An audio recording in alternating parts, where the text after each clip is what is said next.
It's a familiar screen for folks who have a Mac, but the restart screen. And so, when we were asked by Thomas to share different stories, it was all around restart. And I think that they're both personal stories that we'll share, but also portrayals of folks both in this room, people who are restarting in terms of careers, people who are restarting in terms of communities, be it international refugees or folks just down the street with historic buildings. So I'll hand it over to Marika to talk a little bit about her restart, because Marika's a Frisbee, where I'm a boomerang. I came back to Cleveland. I grew up here and moved back 10 years ago, and it's been a wonderful, fulfilling 10 years to get to know many of you and get to sink my roots back into the Cleveland community. And so, where I always talk about being a boomerang and coming back and starting Northwater Productions, which is a 6-person production team. Marika's a Frisbee, having grown up in Berkeley, so I will let her talk about her Frisbee story and her own restart. Hi, everybody. Thanks for having us. So my name's Marika Clark. As Graham mentioned, I grew up in California and came to Cleveland 6 years ago. I moved here. But I originally grew up in California and then went to college on the East Coast and decided to go to grad school for architecture. And I got really interested in the intersection of architecture with international development while I was in architecture school, and worked on a few projects in East Africa, mostly in Rwanda. And then while I was doing that work, I started to really realized that a lot of the kind of issues that I was seeing in places like Rwanda really weren't ones that needed architectural solutions. And so I started to get really interested in kind of looking for ways to broaden my tool set within design beyond architecture. And so after I graduated from architecture school, I applied to be a fellow at this newly formed design nonprofit called IDEO.org in San Francisco. And IDEO.org grew out of kind of the social innovation work of a larger design firm called IDEO, which has been around since the 60s, and kind of really pioneered, so here's me as one of the 8 fellows that spent a year in San Francisco getting kind of a crash course in design thinking or human-centered design, which is a process that IDEO really pioneered back in the 60s. And it's similar to, Agile and a lot of different sort of tools or methodologies that designers use these days, but essentially you start really concrete with kind of doing a lot of observations and hearing stories from sort of the end users of the project, the project you're working on, and then in the middle it gets very abstract, where you're kind of synthesizing, you're looking for patterns, trying to find opportunities that then you really quickly start coming up with ideas for quick prototypes, and then it's all about kind of experimentation and iteration, and you get very concrete back at the end, where you're then hopefully moving towards kind of settling on a solution that you think is the right direction based on all of those stories and observations. So I kind of did that year at IDEO.org, and afterwards I didn't have a job. I didn't know what I was going to do, and that's kind of when Graham coerced me into moving to Cleveland. So I kind of had to pick up and move across the country and move here, and didn't really know anybody in Cleveland except Graham. And so it was kind of in this moment of both trying to figure out how to restart my life in Cleveland, and also seeing if I could figure out how to do independent design work using this sort of design thinking methodology. And so that's what I've been working on for the last 6 years. Graham and I do neighborhood development work that he's going to talk about afterwards, but the design consulting work and really trying to figure out how I can still be working on projects at an international level while being based in Cleveland. And so that's been something I've tried out a lot of different kinds of ways of working with different organizations and partners. And I'm still kind of figuring it out. But I've still done a lot of work with IDEO.org, and so I thought I would just talk through the sort of human-centered design process for the project that I just finished working on, which was a collaboration with IDEO.org and this organization called iPass. And our original challenge statement, iPass works on access to financial planning and safe abortion care for communities all over the world. Our focus was originally specifically on access to safe abortion care for Rohingya refugees living in Bangladesh in refugee camps. They use the term menstrual regulation there to mean medical abortion. It's kind of a euphemism that the government uses, but this type of medical abortion has been legal in Bangladesh since the 70s. And so it's a little bit taboo, but it's relatively accepted. And so I don't know, people might have been following this whole crisis with the Rohingya refugees, but it's been a really brutal process, and there's now about 1 million refugees living in refugee camps in southern Bangladesh. And so you can see here it's a really hilly landscape. I've done a fair amount of work also in the Syria response region in those refugee camps, and it's extremely different context. So it's fascinating. These ones feel more integrated into the rest of the Bangladeshi community. But so we spent about 2 weeks first just spending a lot of time talking to women, men, lots of different kinds of people, trying to understand their lives, the barriers they face, and also their sort of decision-making process and beliefs around both family planning and menstrual regulation, MR. And so we quickly realized that menstrual regulation really wasn't as unheard of as we thought it was going to be, and really people saw it as just part of the suite of family planning. So there wasn't really that much differentiation between medical abortion and like other kinds of birth control. But what we did here was that, I don't know if you guys can read this, but it's sort of an interesting situation where they're a very conservative kind of Muslim group, and so there's the husbands basically are making all of the decisions about what happens in the family. So even though a lot of women were very interested and open to taking birth control, often if the husbands didn't allow it, they didn't have any choice, they weren't able to take it. And so, and this is kind of part of why I thought it was interesting as part of the restart theme, is that since getting to the camps, a lot of husbands, and men in particular, had been learning a lot more from neighbors because it's a much denser community now than where they were living in Myanmar. And so a lot of the husbands were starting to learn about family planning and birth control, and so they were actually getting more open to it. And so there was this sense, and I think you see this a lot, that this new location was kind of sort of opening people's perspectives on whether birth control might be something that's okay for families to try. We also heard a lot about how imams, or Muslim religious leaders, had a big role to play in this, that a lot of men really kind of looked up to imams and their opinions when they were making decisions, and yet you didn't really hear a lot of imams talking about this. We spoke to several imams, and actually they also had the sense that since there was this extreme condition that they were living in, that maybe it was okay for families to try using birth control and contraception, and that in the Quran it's not really that clear what the perspective is on birth control anyway, and so that it was kind of okay, and maybe you should just go talk to your doctor and do what he said.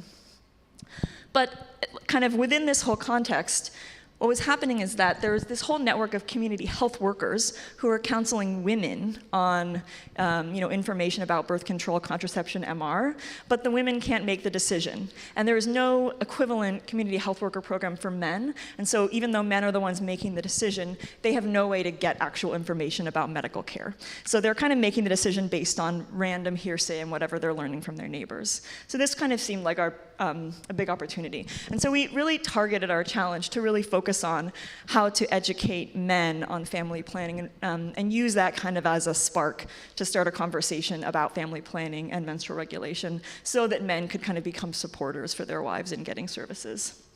So this was kind of our real-time synthesis in our hotel room, coming up with ideas, trying to look for patterns.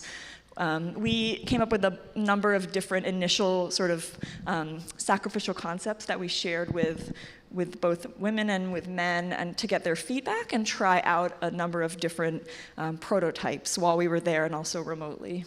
And this was kind of the final proposal that we came up with, that we were calling the Peaceful Rohingya Family, which in a lot of these kinds of contexts, people like very direct names, so Peaceful Rohingya Family.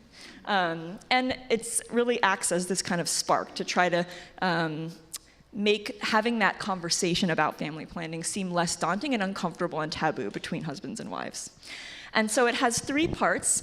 It starts with a board game that men play in groups and also women play in groups. You can't do it together because it's just not culturally appropriate. And so you'd have men being led in groups by an imam and a doctor playing this game, which is essentially like Who Wants to Be a Millionaire? And then have women play it guided by community health workers. And then the second step is this decision-making card. So each man and woman that plays the game would get a card they're able to take home, and there's yes or no stickers that they can use to have a conversation with their husband or their wife about whether they actually want to have a baby right now, and then whether they'd like to receive counseling. And then they can bring it to a clinic, and then we also created more updated and visual tools that the community health workers and doctors can use to discuss families' options. So this is, again, the board game. There's the Lions team and the Tigers team, and you go through answering trivia questions, and then if you get it right, you get to move forward. If you don't move forward. There's some little like wild card steps, and then if you don't know, you can use a like ask an imam or ask a doctor to get more information about the questions, and then you want to get to that peaceful family at the end. So we tried this out. Men, I think, really saw it as like a safe space because it's just a game, so there didn't feel like there was a lot of pressure, which was great. And then also having imams there, I think, was really powerful because a lot of men are barely ever actually hearing from their imam, so they didn't really know what the imam's opinion even was about birth control. And then with women also, I think they felt like they were getting a lot more in-depth information than they usually got from the community health worker, who might be giving them very surface level information about each method. Then with the decision card, I think especially in families where the wife and the husband both played the game, it made it a lot easier for them to then use that, that moment to be able to start having that conversation. Here you can see. Husbands actually were taking it really seriously too and wanted to make sure they were filling it out correctly. And so then here's our community health worker showing the updated kind of really visual tools. One thing I didn't mention about the Rohingya is that their local language is only verbal, and so there's no written format of the language. And so the only language that they can read a little bit is Burmese, but nobody in Bangladesh speaks Burmese. And so all the materials that we saw that were the existing materials community health workers, who are also Bangladeshi, are using, is all written in Bangla. And so this was the IUD information card, which you can see, like, if you can't read the Bangla, it's not really that descriptive. It doesn't really show anything. And so we redid all these kind of a whole series of flip books. So this was kind of just to show where the IUD is placed, that it lasts for 10 years, and you will get a fair amount of bleeding with it. And we had another one about myths.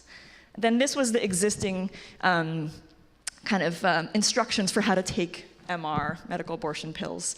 Again, these were only written in English and Bangla. So you would have to look at these images, which are just not all that clear, of how to take the medication, and a lot of women were taking it incorrectly. And so this was kind of our redesigned attempt to say, you take the pill, sleep, the next day you have to take these 4 other pills, put them in your cheek, and then wash it down with water, and these are some of your side effects. Anyway, this was kind of a short, 9-10 week project, and now our client iPass will continue to kind of iterate and get feedback on it, and then hopefully be able to go to a larger scale pilot. So, yeah, thank you guys. One of the exciting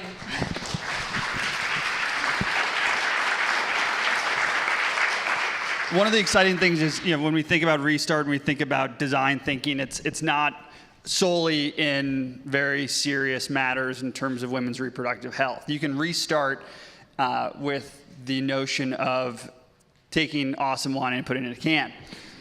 So that's a great pivot. And if anybody hasn't had some awesome wine in a can, Jess, who was mentioned earlier, my business partner Fisk is back there. We've got some mimosas still there. But I'm going to talk.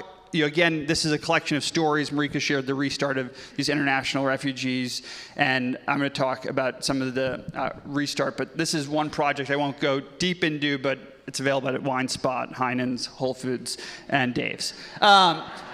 So I'm going to talk about the neighborhood around us and the notion of restart with a collection of stories. And this is a map from 1803. You got the Cuyahoga River, and you can see that the entire west side of the this part of the region was completely unsettled. You had some action happening on the east side.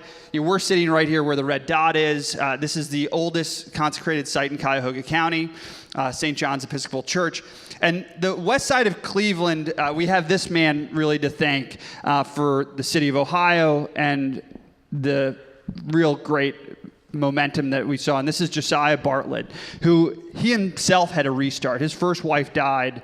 And if that hadn't happened, and if he hadn't met his second wife, Sophia Lord, whose family had bought all this part of now Cleveland, he was the first mayor of the city of Ohio.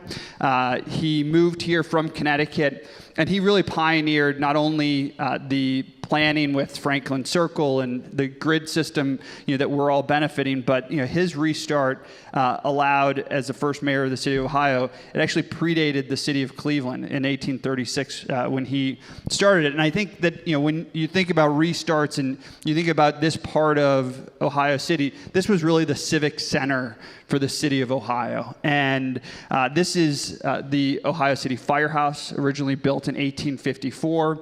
And Marika and I, in our personal restarts, we've been stewards of this building for the last 7 years. And it's where Rising Star is. It's where Urban Orchid is. Larder recently moved in. That was an introduction that we actually made at the second CreativeMornings. Jeremy Umansky was presenting, and we were attending and went up to him and said, if you ever open a brick and mortar, we'd love for you to be in Hingetown. And Hingetown, whole notion of Hingetown came after we had bought the firehouse, and really after Fred and Laura Bidwell had hit the restart button on this transformer station. We thought beyond the four walls of the firehouse, and we thought, how do we restart the narrative on this part of the neighborhood?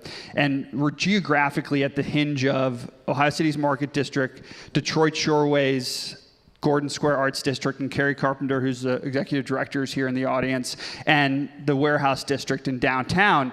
And Fred and Laura Bidwell took this building that was originally constructed in the 1920s that was really a monument to the technology of transforming DC power to AC power to power the streetcars, and have restarted as a contemporary art space that has helped spur a lot of the growth in and around the neighborhood. But it's part of an area that used to have the police station. So you can see the firehouse back here, where Saucy Brewworks and Title Boxing used to be this gorgeous police precinct building. And so you had this hubbub of activity. You had where Gretchen and Scott, who are two folks that work at Progressive, they just did this beautiful pink house at the corner of Clinton and 29th. That was the original mayor's house for the city of Ohio. So you've got all these restarts happening, and one of the best examples is here. So this church was decongregationalized by the Diocese of Ohio, and really was sitting vacant. And a group of neighbors, including Alex Frondorf and Bill Merriman, we all met at the firehouse about 6 years ago and thought, how do we help breathe new life into this space? And the diocese and the trustees of this building were really leading the charge on it. But you guys being here is part of the restart of this space. But this was historically a restart for slaves who were seeking their freedom on the Underground Railroad. This was known as Station Hope on the Underground Railroad, because slaves that were coming north, this would be the last stop. And the neighborhood was known as Station Hope. It wasn't just this building. And there was a network of bells that would signal whether a bounty hunter was in the neighborhood, and slaves had to find a hiding spot. And people would hide in different spots of the church and in different houses in the neighborhood. And this was the real origin of the social justice history that is part of this neighborhood. But Station Hope has been part of the narrative, and Cleveland Public Theater over the last 5 years have celebrated that social justice history, and it's also talked about the social injustice. issues that we still face today. This is one of the performers. Mark your calendar for May 4th of 2019 for the 6th annual Station Hope. But you would have slaves coming from the South, and there would be a signal from the steeple here, whether they should go down to either the lake or go down to the river, because you were trying to stay one step ahead of the bounty hunters. And they would meet canoes either on the riverfront or the lakefront that would canoe them out to steamers that would then bring them to their freedom in Canada. And the majority of the slaves that came through this part of the neighborhood and this part of the city ended up in Windsor, Canada. So talk about an amazing restart, and one that creates this as a sacred space beyond just religious. But the social justice history is not just in this space, but also in the whole notion of shelter and housing. And this is a picture of Eleanor Roosevelt just across the street. She came here in 1937 to see what public housing was all about. And it was a restart for really America, thinking of housing less as something that was a privilege and something that was more of a right.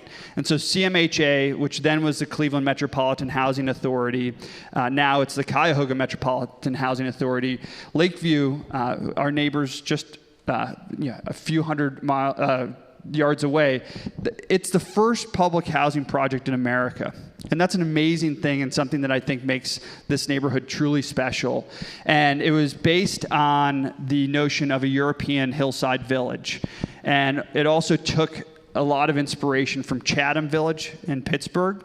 But if you walk around Lakeview Estates, you see really remarkable international style architecture.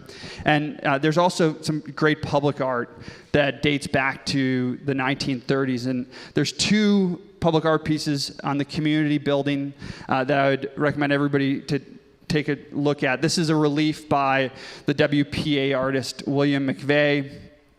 He was part of this whole restart of the American narrative after World War I, when there was real despair, and the country and Roosevelt was trying to get folks to coalesce around this national identity. And part of that was because of the real despair. They mythologized the founding of places like Cleveland, the founding of places like the Great Lakes. And this is a depiction of Native Americans and settlers commingling harmoniously, which we all know isn't necessarily what happened. But it's also, there's a great relief of Paul Bunyan. This is also by William Mcveigh. And the whole notion of Bunyan was that you had this one guy come into the Midwest and settle this territory with this big blue ox, and divots from the hoof marks were what the Great Lakes were filled with. And you had, one sweep of his axe was able to take down the lumber that provided the timber to build this part of the country. So you had this fascinating attempt to restart the narrative with public art in this part of the city and this part of the country. And when we bought the firehouse 7 years ago, and then the Strybinger block where you've got the tea shop and beet jar, we were trying to have creative interventions that restarted a bit too. So we worked with a group of friends that will remain nameless, and did some guerrilla street art. And I guess in retrospect, it was a mistake, because we did it thinking that we wouldn't get in trouble. But the city sent out the CSI van, and we were threatened with felonious vandalism if we didn't power wash it. But this was an attempt to say, let's bring bright colors, and it was a very intentional design, and there are now luckily crosswalks and stop signs there. And we did other interventions, like taking a sewer pipe and making the largest pencil this side of Cleveland.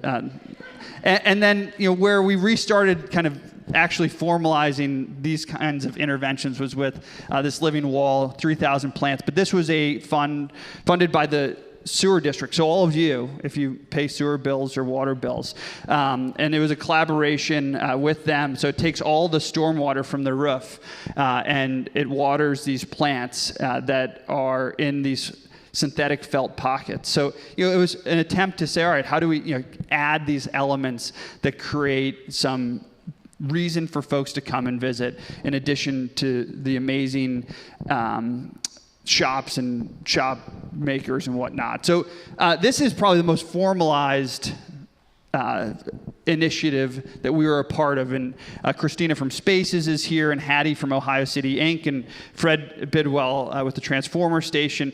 And it was an unbelievable collaboration of folks with the Cleveland Foundation for a series of these public art pieces in and around the neighborhood. Joe Lanzalotta, who is here, Joe, wave your hand. He's the artist for the Purple People. Now you can see it before and after, and I want to give a special shout out to Katie Dyke from, who's, pardon? But the photographer of a lot of the Creative Fusion. But we really had this collaboration of how do you take these walls and how do you make it so that, be it the Shoreway, where Ananda Nahu is a Brazilian artist who worked with Cleveland Public Theater, and then you've got Michaela Picci, who's an Italian artist based in Berlin, painting the Flying Tiger. But, it's restarting that whole notion of, these empty walls. And we love the fact that this is something that there's a momentum in the city of. You had Front do some amazing pieces downtown. You've got Gordon Square Arts District that has done a number of murals. And then Cleveland is so lucky to have Land Studio and Interurban, who's done a ton along the Red Line. But we were part of the group of folks that were trying to think of different ways to adorn walls and bring smiles to folks' faces. And some of the biggest smiles you'll ever get is with these two, Joe and Aaron Guido, who Instagram saw all of the posts from Creative Fusions and reached out to say, we want to do a mural in Cleveland that we'll commission. And so this is Lovebirds. This is just down on 25th.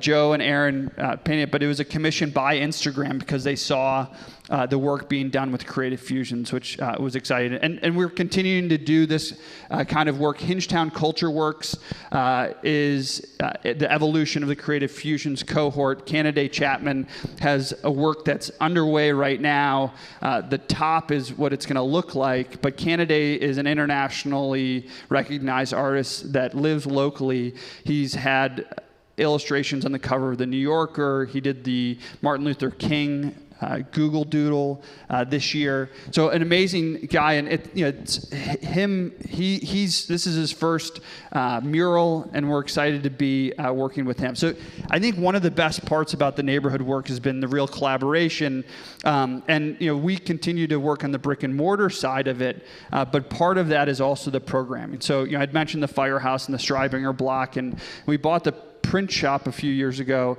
and this is our latest project. We'll break ground in the next 2 weeks on this, and it's Church and State. And Church and State's a mixed-use development, but part of the exciting part is the 2-story public art piece that we'll wrap the 11-story building with. So to give you context, this is Saucy Brew Works right here. This is the print shop where Marika and I live, and then you've got these 2 lots that I'm sure some of you parked in. But we're putting 158 apartments in here. There's 10,000 square feet of public space with an illuminated seesaw, a splash park, an amphitheater. And what's fun is, this has been a project that we've been working on for over 2 years. It is going to be one that we're very proud of from a design standpoint. It's using all imported Spanish slate. And we will have a space on the top of the church building, and it's named Church and State because this street is Church, and West 29th was historically known as State Street. And so we're joking and calling the pedestrian way between the separation between church and state. And we'll have a multi-purpose room on the top of this building that we hopefully will have a Creative Mornings when we open up in the spring of 2020. We're proud that it's 100% union work that's doing this, and then we're also sharing in the upside because the largest investor is the union pensions. And so the men and women who are building this project will actually be sharing in the upside. So one of the things that I wanted to also highlight is, we obviously, this is something that we're part of a lot of people doing this kind of work. And Mark Raymond is somebody else. He started the Cleveland Hostel. He's doing this really cool project that we wanted to highlight, the Hewlett Hotel. So this is right on 25th and Church. This is a building that has been empty for a number of years, and Mark's transforming it into a 35-room boutique hotel. Chris Maurer, who's here, is the architect for that project, and that's a great restart of a space in a brick and mortar sense, and adds another amenity to the neighborhood. And then a huge shout out to Ohio City Incorporated, Land Studio, the Cleveland Metro Parks, and the Port Authority, who they're restarting the whole notion of Ohio City being a riverfront community. And part of that is through this plan of taking what is the hillside. So we're sitting right here, just to give you some context. And Mark's project's right here, and our project with Church and State is right here. And this plan is obviously a large undertaking, but one that is well underway. And the notion is it's this maritime amphitheater that is going to change the perception of Ohio City, or restart the notion that we're a riverfront community. So there's a ton of great momentum that's happening in the city. Looking around this room, everybody's a part of it, and we're grateful to be doing our little part, but know that it's a collective and collaborative effort, and are psyched to be able to share some of the stories of the work that we're doing, sharing some of the work that other folks are doing, and we just really want to thank you all for your time and your attention.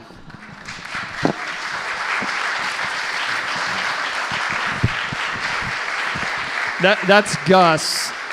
Gus is a bit of a restart for us. He came to us in April. We lost our dog Gracie, who's on every can a man can, in December. And so we've restarted with Gus, and he's just a great, goofy guy. So if you're ever in the firehouse and you see this dog running up and down the stairs, wave to Gus. So thanks so much to Thomas for having us, and thanks all of you guys for your attention.